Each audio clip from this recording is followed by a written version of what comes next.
Hello everyone and welcome. So, in the last session we have learned about list, how to create the list and how to access the elements in the list. So, in the today's class we are going to learn about certain list operations and methods. So, we will see the practical aspect of it, and through codes we are going to implement the basic list operations and methods. So, let us begin. So, let us begin with the first concept, that is slicing. So, we have a list of element with us, list underscore A, this is the list, and what we are doing is that we are giving certain index values, say 2 is to 5. So, what is going to happen is that this list is going to be sliced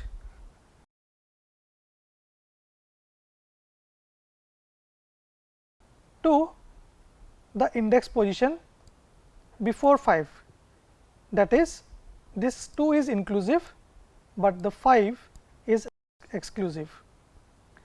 So, let us see the output. So, as you can see in the output, this is our list 1, 2, 3, 4, 5, 6, 7 and the index position 2. So, if we see the list 0, 1, 2, the element at the index position 2 is 3. So, our list begins from 3, 4 and 5, 3, 4 and 5. So, if we see the index values 0, 1, 2, 3, 4, this is index 5 and this is index 6. So, I have given the range 2 is to 5, where 2 is inclusive and 5 is exclusive. So, you can see we begin from the index 0, 1, 2. So, at index 2, 3 is there, it is printed, 4, that is index position 3, 4 is there, it is printed, and at index position 4, 5 is there, it is printed. So, you have to be careful when you provide this range.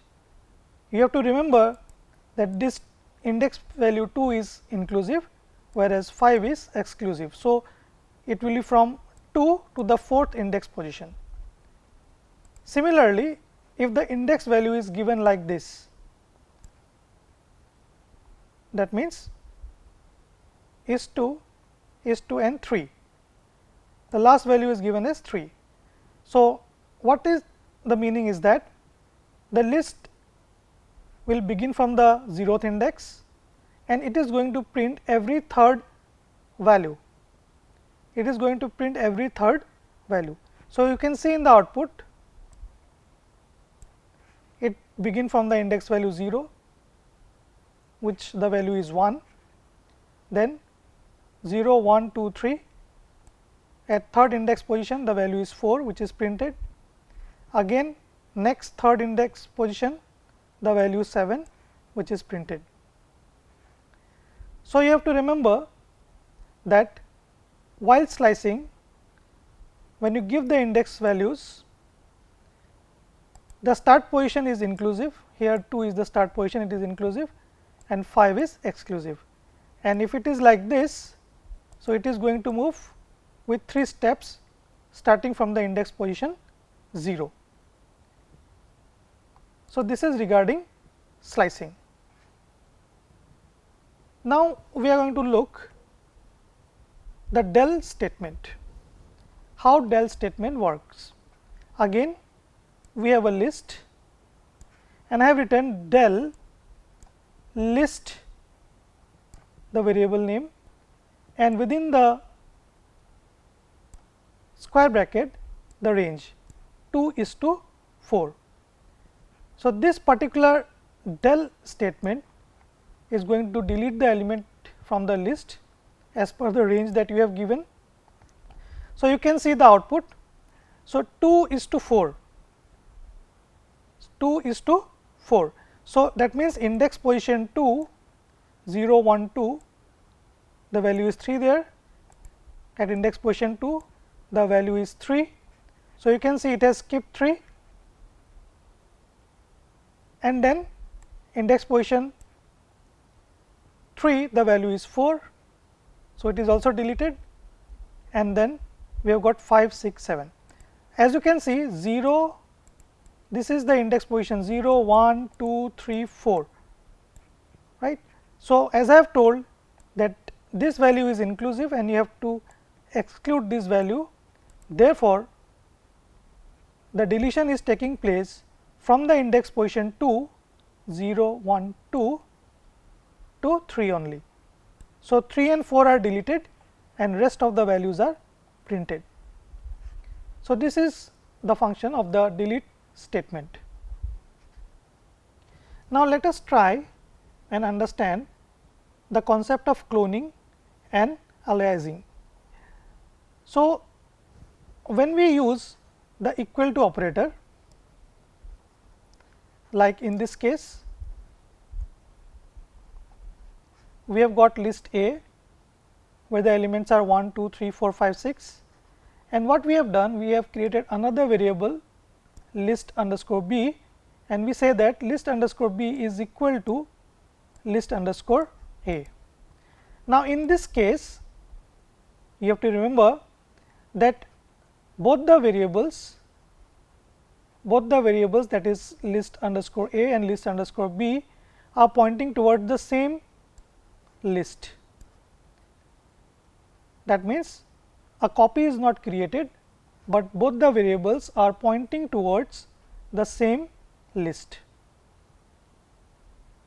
So,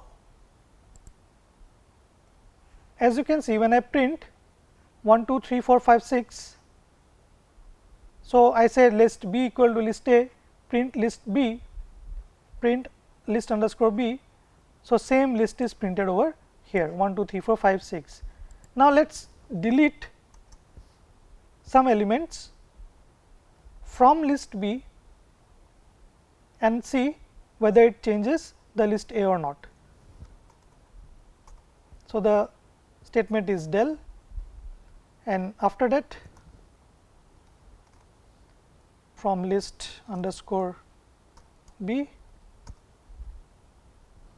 we give the range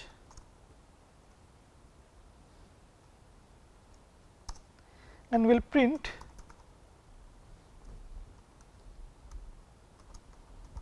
list A to see whether it is affected or not.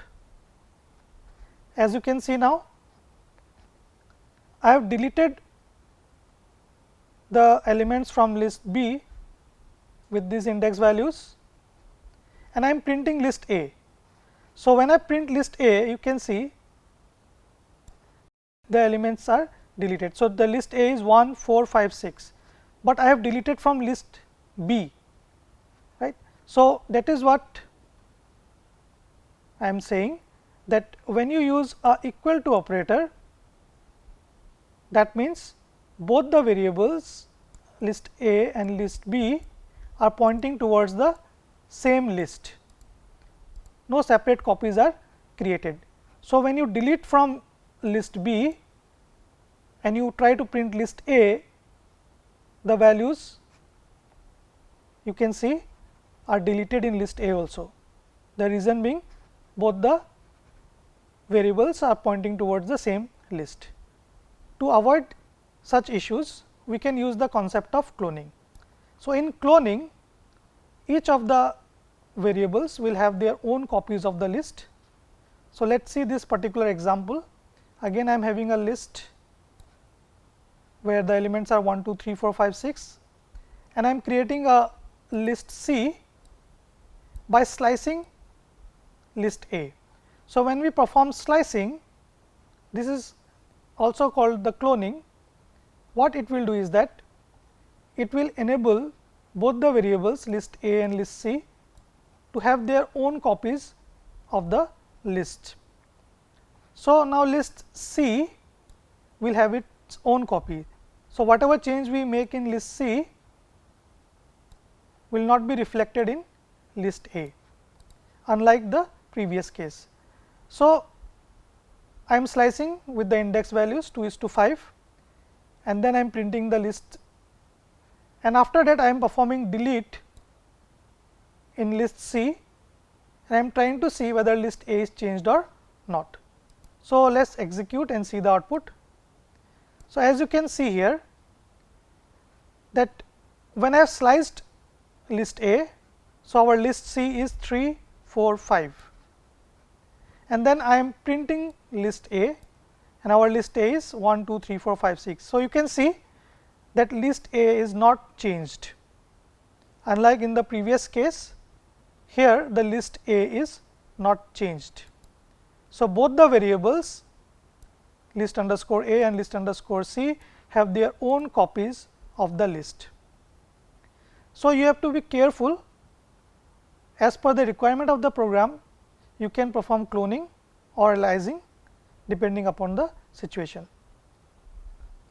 Now, let us understand certain basic list operations. So, at first let us see how you can perform concatenation in a list. So, to perform concatenation, you have to just insert a plus symbol. So, here I am having a variable list underscore A, and what I am doing is that I am concatenating two lists. So, this is list 1 and this is the second list, and I have written a plus symbol between them. So, this plus symbol is going to concatenate the two lists. That means, this is going to make a single list out of the two lists available over here. So, let us see the output. As you can see, this is a single list. So, both the lists are being concatenated and we get a single list. So, 1, 3, 6, 2 elements from the first list, 5, 4, 7 element from the second list. So, to perform concatenation, you can use a plus symbol. Similarly, if you want to find out the maximum value in the list, so you can use the max operation. If you want to find out the minimum value, you can use the min operation, and suppose you want to find out the sum of the values in a list.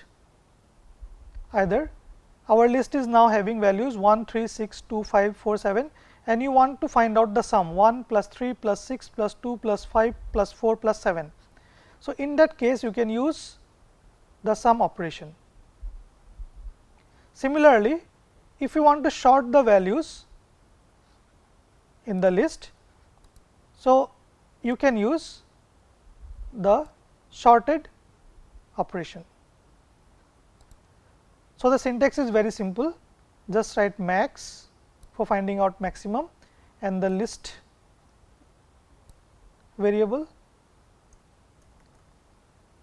To find min, you can write just min and the list variable. To find out the sum of the values within the list, you can write sum and the list variable. Similarly, for sorting, you have to write sorted. So, you can see here the output. The maximum value is 7 in the list, the minimum value is 1, the sum is 28. So, 1 plus 3 4 plus 6 10 plus 2 12 plus 5 17 plus 7 24 plus 4 28. So, the value is 28, the sum is 28. So, to perform sorting in the list, you can use sorted. So, list underscore B is equal to sorted list underscore A. So, what it is going to do is that it is going to sort the element in the list underscore A variable and store it in the list underscore B variable, and then we print list underscore B. So, our list was 1 3 6 2 4 5 5 4 7 and after sorting the list is 1, 2, 3, 4, 5, 6 and 7. So, as you can see, the list is being sorted. So, these are certain basic operations that you can perform on a list. Another very important operation that you can perform on a list is the list operation. That means, this list operation will convert an iterable tuple, string, set or dictionary to a list. So, whatever element I am giving here, it will be converted into a list using the list operation. So, as you can see here, I am using a variable list 1 and I am saying list and I am giving the value morning. I am giving a string morning and I am saying print list 1. So, let us see the output. So, as you can see here now, my string was morning and it has created a list from the string that I have provided. So, this is the list which is being created. So, this is also one of the good operations available in list. So, using list operation you can create a list. So, in today's session we have learned different list operations and methods. Thank you.